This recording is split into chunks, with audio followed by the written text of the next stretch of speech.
Bonjour et bienvenue dans ce nouvel épisode de la machine à waouh. Aujourd'hui, on va voir ensemble le Random Act of Kindness, ce geste aléatoire et personnalisé qui a pour objectif de créer de l'émotion chez vos clients. Alors l'objectif, il est double.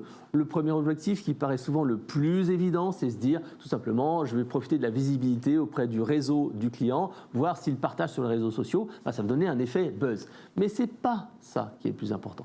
Ce qui est le plus important, c'est diffuser de la culture client. En effet, cet exemple-là va matérialiser l'orientation client de votre entreprise et prouver que votre client est essentiel avec un exemple qui est emblématique.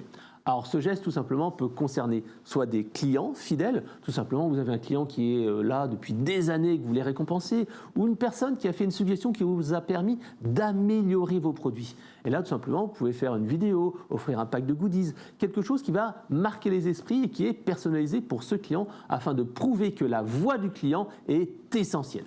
Le deuxième point, c'est tout simplement travailler avec un client qui a eu une anicroche dans son parcours client. Et là, le but, c'est de rattraper cela et prouver que le client est essentiel pour vous.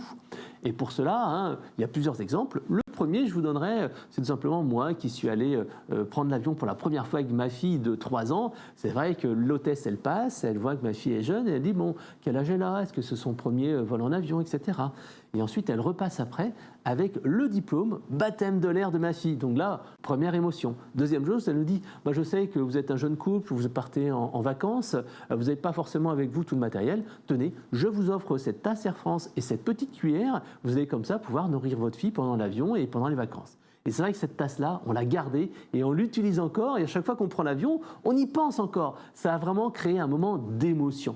Le deuxième point, deuxième exemple, c'est Géodis. Géodis qui a remporté il n'y a pas très longtemps un CX Awards pour son programme de culture client. Et c'est vrai que dans ce programme-là, il y a un module qui s'appelle « Juste pour vous ». Ce programme Juste pour vous permet à un collaborateur ou un manager d'avoir l'autonomie pour investir un petit budget et envoyer par exemple un courrier avec un goodies à un client qui a eu un problème dans sa livraison. Voilà.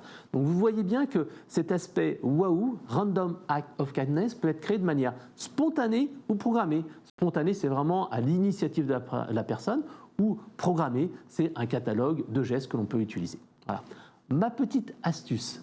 Si vous voulez comme ça développer un Random Act of Kindness et l'utiliser pour vos communications internes, newsletters, etc., une petite astuce assez simple, c'est d'appeler le client 1 ou 2 jours après, lui demander comment ça s'est passé, est-ce que vous avez reçu le cadeau, etc. Et lui demander en même temps, mais est-ce que je pourrais utiliser une photo, un visuel pour mon entreprise? Bien sûr, la plus souvent, la personne qui a été touchée par cette émotion dira oui. Et là, vous aurez un matériel que vous pourrez réutiliser dans vos communications. Voilà. Donc vous avez vu le Random Act of Kindness, à vous de jouer maintenant, à vous de l'intégrer dans votre relation client. Il n'y a pas besoin d'en avoir 10, 20, 30, 40, il suffit d'un ou deux qui vont véritablement matérialiser l'orientation client de votre entreprise. Donc à vous de jouer maintenant et passez au Random Act of Kindness. Rendez-vous à très bientôt dans le prochain épisode de la machine à waouh.